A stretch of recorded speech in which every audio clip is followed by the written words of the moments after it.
In this video, I'll show you how to change mouse sensitivity on Windows 11.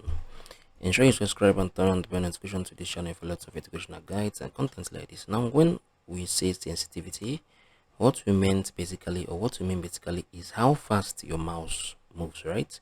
How sensitive your mouse moves, right? So click on this settings. Once I've clicked on it, once it has opened up, right, you're going to click on this Bluetooth and devices, right? Once I've clicked on it, you're going to see the mouse right here. Click on the mouse. Now, if you want to change your mouse sensitivity, it's currently the mouse pointer speed, right? So our mouse is currently at 10, right? So you can adjust its front. This is how fast your mouse can become. So you can see this, right? You can see how fast it is. So if I reduce it now, you can see it's not even moving at all.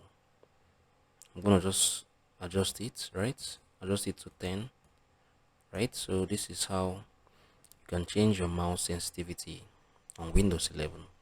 If you found this video helpful, share your thoughts below in the comment section. Thank you guys for watching through. I'm gonna see you all in the very next one.